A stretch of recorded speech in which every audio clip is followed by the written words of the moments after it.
Olá, pessoal. Você já parou para pensar como chegamos ao ponto de ter uma internet inteira no seu bolso? Ou máquinas capazes de aprender e criar arte? E se pudéssemos voltar no tempo, para uma era onde computadores ocupavam salas inteiras, parecendo os mais dinossauros tecnológicos do que as maravilhas que conhecemos hoje? Talvez ficasse mais fácil entender a verdadeira revolução pela qual passamos. Hoje, nossa missão é jogar uma partida de detetive com a história, mas com as regras invertidas, como em um jogo de tabuleiro. Não vamos desvendar um crime, mas sim a evolução extraordinária de uma das maiores invenções da humanidade, o computador. Vamos viajar por suas diferentes eras, descobrir os culpados por cada assalto tecnológico e entender o local do crime. A sociedade que foi e continua sendo transformada por essas máquinas. Desde os primeiros gigantes que pesavam toneladas até os sistemas inteligentes que conversam com a gente. Cada geração representou um salto qualitativo em miniaturização, velocidade, eficiência energética e capacidade de processamento. Preparados? Para começar nossa investigação, vamos voltar lá no começo. A palavra computador vem do latim computare, que significa calcular. E acreditem, essa palavrinha resume perfeitamente a jornada dessas máquinas, desde o abaco até o celular que está no seu bolso. Tudo começou com a necessidade humana de fazer contas. Preparados? Imagine só, em 5500 a.C., em civilizações antigas como a Mesopotâmia, já existia uma ferramenta para calcular. Era o ábaco, e suas linhas paralelas e pequenas bolas para somar e subtrair. Um verdadeiro ancestral da calculadora. Mas o grande salto para a era das máquinas que impulsionaram o computador moderno acontece no século XVII. Em 1642, o matemático francês Blaise Pascal nos presenteou com a máquina de Pascal, a primeira calculadora mecânica. Desde uma máquina com engrenagens e interação manual, capaz de somar e subtrair números até 8 dígitos.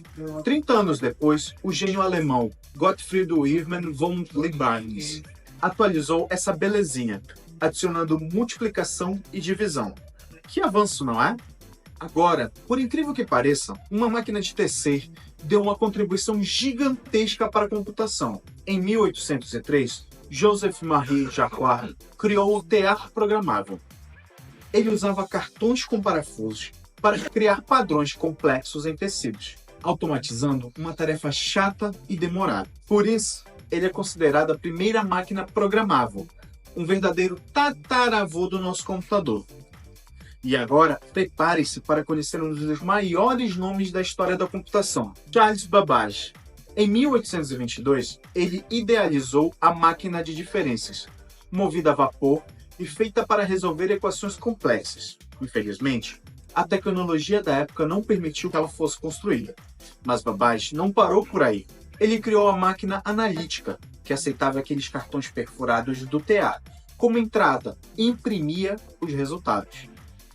A máquina analítica já tinha componentes que parecem ter saído de computador moderno, como uma memória para armazenar dados chamado de store e uma unidade de controle para executar instruções. E a cereja do bolo foi para essa máquina que Ada Lovelace escreveu o que é considerado o primeiro algoritmo da história.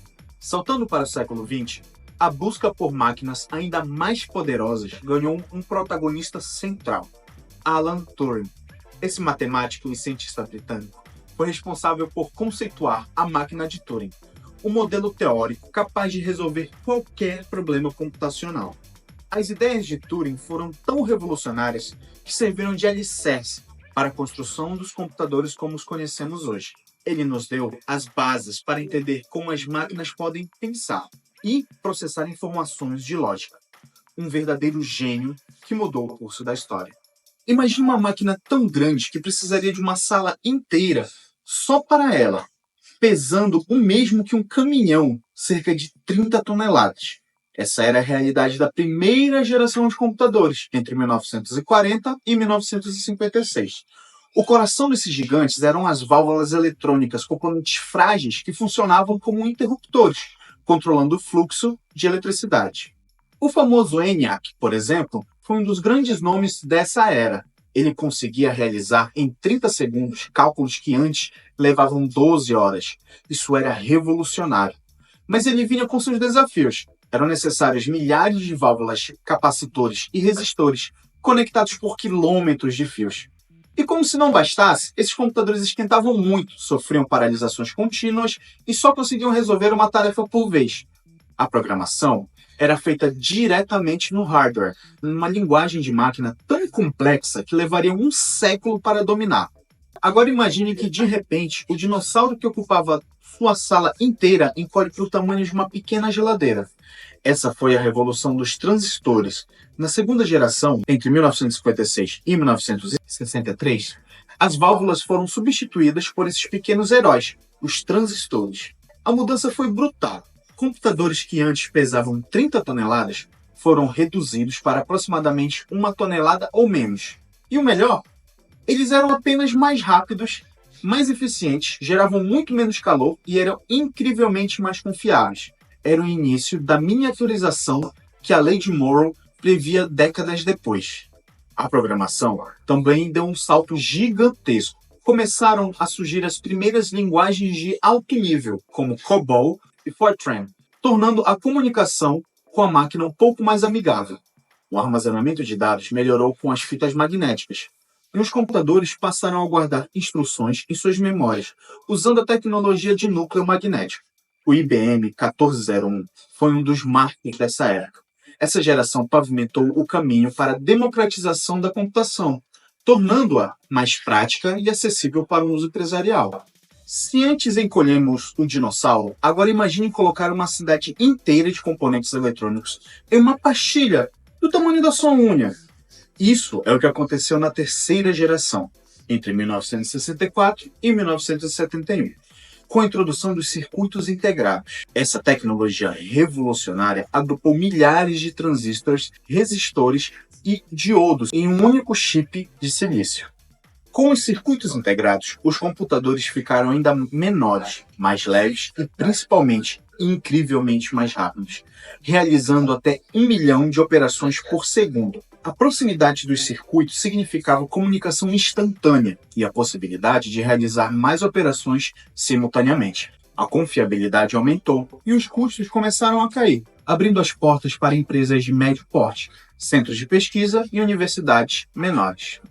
O CDC 6600 foi considerado o primeiro supercomputador dessa era, e para nós, usuários, a boa notícia foi o surgimento de linguagens como BASIC e as primeiras interfaces gráficas, tornando a interação com essas máquinas bem mais intuitiva. E então, em 1971, veio o grande divisor de águas, o lançamento do primeiro microprocessador pela Intel, o Intel 4004. Na quarta geração, toda a capacidade de processamento foi concentrada em um único chip. Pense nisso, o cérebro inteiro de computador agora do tamanho de uma bolacha. Esse avanço, com a chegada dos LSI, ou Large Scale Integration, ou VLSI, Very Large Scale Integration, permitiu a criação dos microcomputadores. É aqui que o computador sai do laboratório do escritório e chega até a sua casa, democratizando a tecnologia como nunca antes. A velocidade dos processadores passou a ser medida em clock, e a memória expandiu exponencialmente. Mas a grande estrela dessa geração foi a teleinformática, a transmissão de dados entre computadores via redes. A ARPANET, criada entre 1969 e 1972, deu origem à internet como a conhecemos hoje. Vimos o surgimento de interfaces gráficas amigáveis, do mouse, e a ascensão de empresas como a Apple, IBM e Microsoft.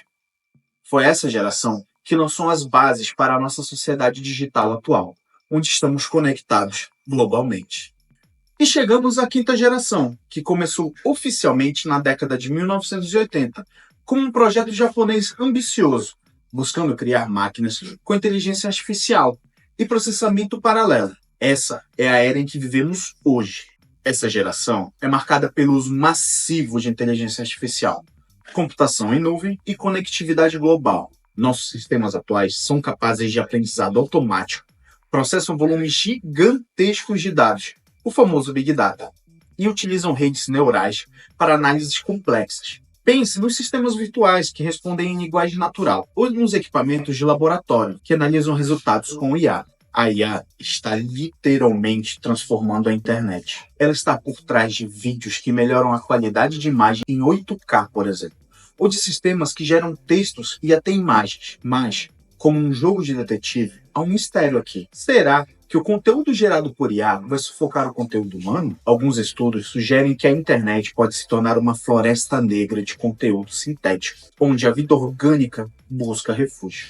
E mais, quando a IA começar a se alimentar dos próprios dados que ela produz, pode acontecer um fenômeno curioso. Ela pode ficar mais burra, produzindo mais erros a cada nova geração. A vítima desse uso irrestrito da IA, paradoxalmente, pode ser a própria inteligência artificial. A evolução não para. O que vem depois da quinta geração? Há discussões sobre uma sexta geração de computadores baseada em tecnologias que parecem ficção científica. Estamos falando da computação quântica, que promete resolver problemas hoje impensáveis para computadores clássicos, utilizando princípios da mecânica quântica. A história das gerações de computadores é uma jornada extraordinária de inovação, desde as válvulas que pareciam dinossauros eletrônicos até a inteligência artificial e a computação quântica que molda o nosso futuro. Cada etapa foi um passo gigantesco em direção às máquinas cada vez menores, mais rápidas e mais poderosas. Essa evolução não só melhorou a capacidade das máquinas,